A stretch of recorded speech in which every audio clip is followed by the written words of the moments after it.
how to reduce cancellations and no-shows as a barber. So if you're a barber that takes appointments and you're noticing that you get a lot of last minute cancellations and no-shows and it's costing you money, then this video is for you.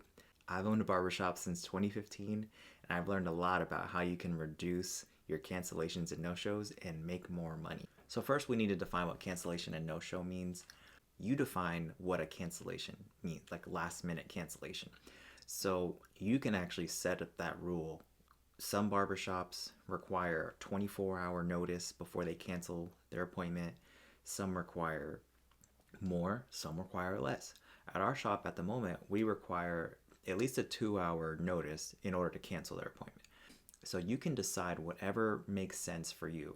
When it comes to no-shows, I think we're all on the same page there. Basically, a client had an appointment booked with you, they saved that spot, and then they didn't show up for whatever reason, right? Then they didn't call you, they didn't text you trying to cancel it. They just saved that spot and didn't show up.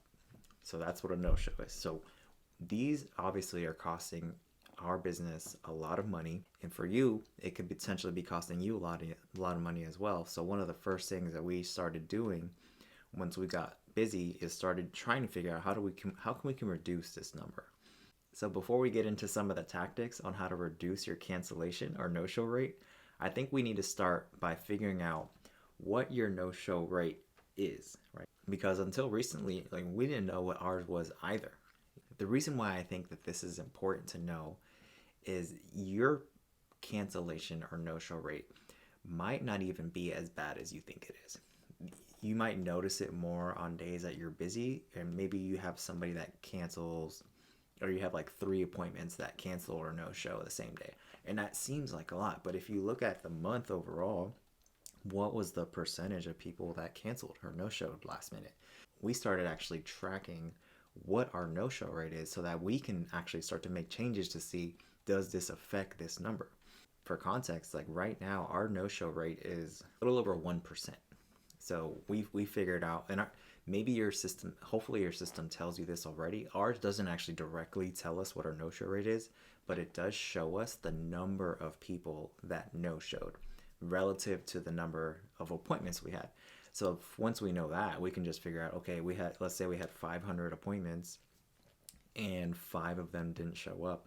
That's like a 1% no-show rate. And you can track that manually on your own by seeing like, okay, this is how many appointments I had this week.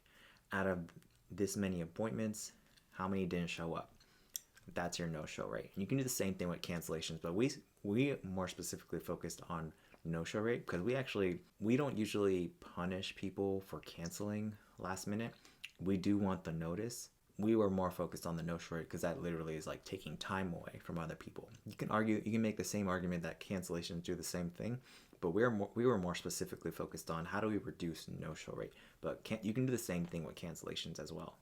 So now let's talk about some of the tactics around how to actually reduce your cancellation and no-shows.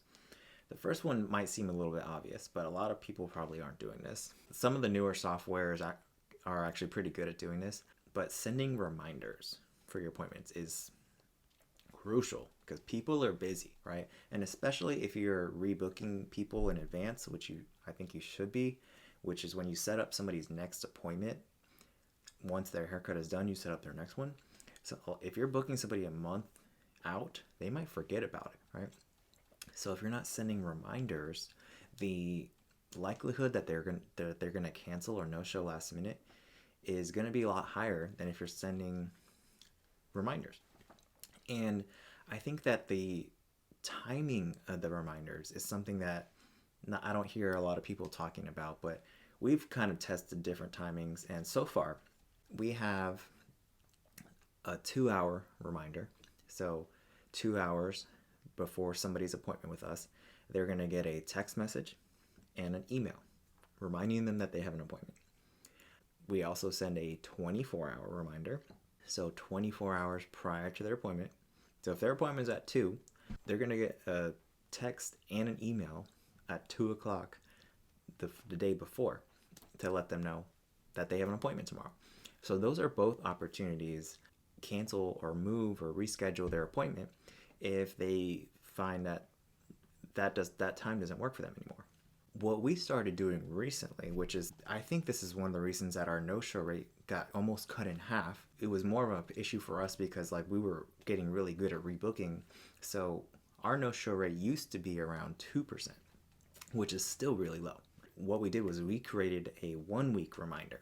So a week before somebody's appointment, they're going to get a reminder. And once we started doing that, essentially sending 3 reminders for every appointment, it almost cut our no-show rate in half. Our no-show rate is a little over 1% right now. I would recommend having at least 3 reminders. You have your 1 week reminder, and it should always be an email and a text, because maybe they get the email but they don't get the text, or vice versa. They should be getting both, right? And they should have an opportunity to cancel or reschedule within that message. So don't just send a reminder. Send like the link, like, hey, if you need to reschedule or cancel, use this link, and put it in the email or the text message. You can put the phone number to the shop or for you, saying, if you need to cancel or reschedule, let me know, here's my number. And every single message, I think, should have that in the message. So you should have a 1 week reminder, a 24-hour reminder, and a 2-hour reminder. I don't like anything sooner than 2 hours for the appointments, because like for an hour, for example, somebody might not have enough time to, like, if they forget about their appointment when they get that hour reminder, they might not have enough time to like drop what they're doing and then go get their haircut. And then like a 4-hour reminder, for example, is like too much time, we found, because they'll get that 4-hour reminder and then, like, you know, life gets in the way, and then all of a sudden it's like, oh crap, I forgot about my haircut. So we found, and this is why tracking your no-show rate is so important, because you can test these things. You can get a baseline of where you're at now.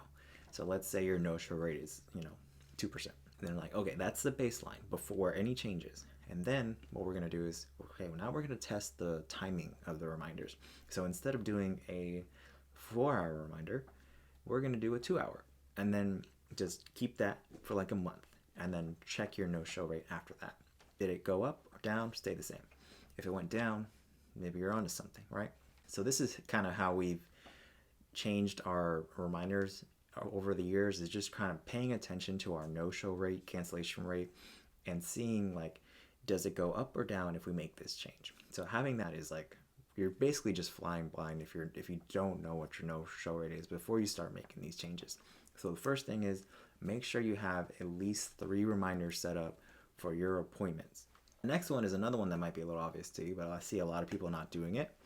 And that's just having a clear policy when it comes to cancellations and no-show. And not just on the website. That's like the basic. Everybody should be doing that.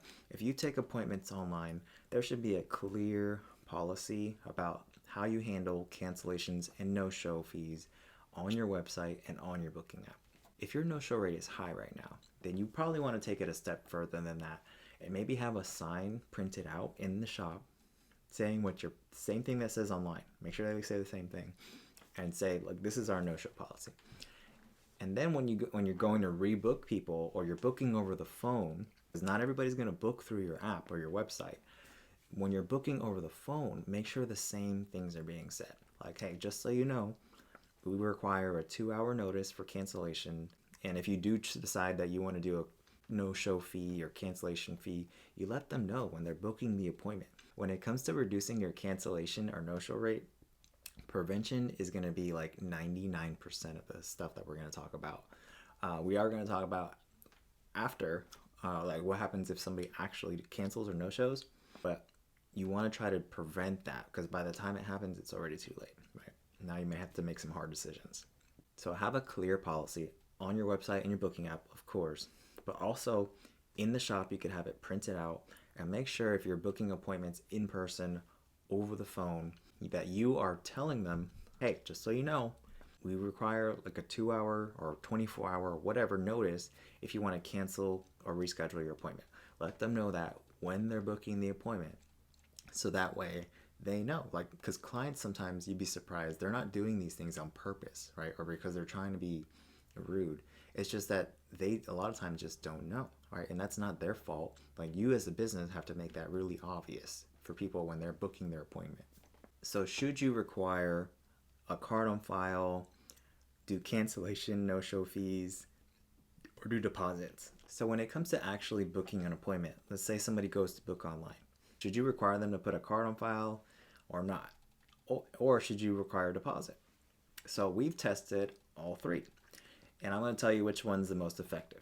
The most effective way that we found, because again, we track this, to reduce no-shows is to require a deposit. We found that the amount of the deposit doesn't really matter as much as just the act of requiring a deposit.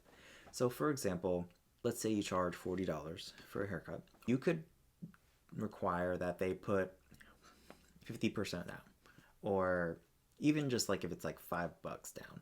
Just the simple act of like forcing the client to take out their card and actually prepay, in, at least in some part, for their service, it's going to dramatically increase the likelihood that they actually show up, because they've actually already paid in some form for the service in the form of a deposit. You could actually require a full prepayment, and in terms of cash flow, this is the best way. Like they've already prepaid before you've even done anything, delivered the service. So if you want increased cash flow, you can require full prepayment, and then if they want, they can leave a tip after. Just know that one of the cons with deposits is that you're going to generally have higher credit card processing fees associated with that. Anytime that the card isn't physically being inserted into the machine, there's going to be a higher processing rate because it's more risky for the processor. So that's one of the cons of deposits. And when it comes to cards on file, which is basically you're just requiring people to put a card in their account when they're booking an appointment, and it's not charging the card, but there's an understanding there that if they don't show up, then there may be a charge, and you can decide whatever the no-show or cancellation fee is. In our case, the cancellation fee was 50% of the whatever the service amount was. So if it was a $40 haircut that they booked and they canceled last minute, the cancellation fee was $20. And then for us, the no-show fee was 100%. So if they didn't show up for the haircut at all, they would be charged $40. So as you can imagine, one of the easiest ways to piss people off is to charge them for something that they didn't get. And in a way, if you think about it, they're almost getting punished, even if they're canceling, because they're still getting charged, right? And believe it or not, they will find a way around it, right? So hopefully there's no clients watching this, but let me just tell you, even if you put a card on file, even if they put a card on file, you still might not be able to charge it. Because what people might start doing is before you go to charge their card, they actually call up their credit card and they freeze it. And now you can't charge it. Or worse yet, let's say that you do charge them a cancellation or a no-show fee, but then they go to their credit card company or their bank and they dispute it, right? So that's called a chargeback. When you charge somebody's card and then they dispute it, and I can tell you that in 99% of the cases, you're going to lose. The banks don't give a shit about your cancellation or no-show policy. Even if it's clear, even if you make them sign something saying, I agree, we've disputed every single chargeback that we've ever gotten, and we've lost 99% of them. If you're going to choose a way to, whether it's card on file or deposits, my vote is go deposits, right? But I think the first thing you should think about is, do I even need to do this? First of all, if you don't know what your no-show rate is, figure that out. But second of all, I think it also depends on how busy you are. Because if you're not at least, I would say, 80% booked consistently, not just on Friday and Saturday, but like the whole month, 80% booked, then why are you even talking about cancellation or no-show fees? You're not even busy enough. Like, this is the harsh truth, right? But if you're not at least 80% booked, you shouldn't be worrying about cancellation and no-show fees. You should be worrying about how to fill up your schedule more. The problem with requiring people to put a card on file or pay a deposit when they book an appointment is that you're probably going to deter people from wanting to book with you. Because if you're requiring that, and there's another shop down the street that isn't, and y'all about the same in terms of price, quality, they're just gonna go down there, right? You could potentially be like holding yourself back by requiring people to put a card on file or pay a deposit when they book an appointment if you're not even busy. Now, if you're 80% plus booked, right? Maybe you can, but it depends on your no-show rate. If you're 80% booked, but your no-show rate is like 2% or less, don't even worry about like cards on file and deposits. You can reduce your no-show rate simply by doing the stuff I mentioned earlier.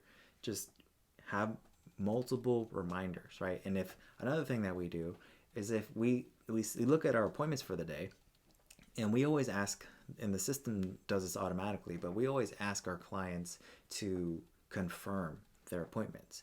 So they reply with a text message, the reminder text with the letter C. And if they do that, it automatically confirms their appointment. If they haven't confirmed, then the day of or the day before, depending on how busy we are, we want to start reaching out to them and manually confirming their appointments. So in addition to the reminders, if you see people aren't confirming their appointments, you can start reaching out to them the day of and be like, hey, I just want to make sure you're still planning on coming in today for your whatever time appointment. Or can you still make it? Easy, right? And you can send a text to every single person because they might have forgotten about it, or maybe they opted out of the text messages from your system or whatever. If you send them a text on top of the reminders, they're way more likely to come in. The idea is like you want to get really, really busy first, right? And then if you start to notice your no-show rate start to climb, then maybe you can start to implement some resistance in the booking process to kind of deter people that aren't really serious about booking.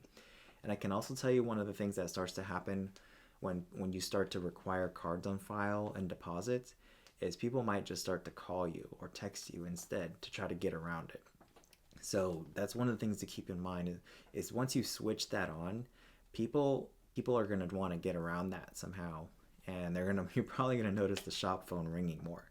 And then you have to decide, okay, am I going to start requiring cards on file even if it's over the phone? Because now the time it takes to book an appointment just doubled or tripled, because now you have to get their name, phone number, email, and then you have to start asking them for their card information, their zip code, and all that.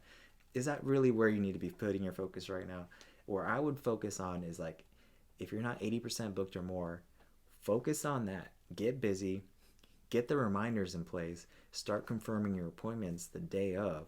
And then if you've done all that and your no-show rate still isn't where you want it to be, then maybe you can think about requiring cards on file or requiring a deposit when they book an appointment. The number one reason why people cancel or no-show on you is because they can. What I mean by that is, I've noticed in our shop that the barbers that have the highest retention, that are consistently busy, also have the least amount of cancellations and no-shows. I've seen barbers that were booked weeks out, and I answered the phone. Clients were calling, and they were like, hey, I want to reschedule my appointment. I'm like, okay, no problem. And this barber in particular was booked like 3 weeks out. So they're like, okay, I was like, hey, okay, we can get you rescheduled. So this person's next availability is going to be 3 weeks from now. And they're like, wait, what? And they're like, I'm like, yeah, she's pretty busy. And they're like, I'll call out of work. I'll make it happen. Let me just keep my appointment. And I'm like, no problem. And that happened over and over and over again, to the point where I'm convinced now the number one way to reduce cancellations and no-shows is to be a barber that they don't want to cancel or no-show on. Because you should be so busy that they will move heaven and earth in order to make it to their appointment with you, and that they would rather call out of work than miss their appointment. That's where you want to be as a barber. So you don't even have to put cards on file or do no-show fees, because you're so busy and you're in such high demand that they don't want to cancel or no-show on you, right? And I can tell you that no matter what you do, your no-show and cancellation rate will never be zero. The best you can hope for is to get it under 1%. Even when we required people to prepay for their appointments, they still no-showed and canceled, right? So there's nothing that you can do to make your cancellation and no-show rate zero. You can reduce it by doing some of the things we talked about, the reminders, the same day confirmations.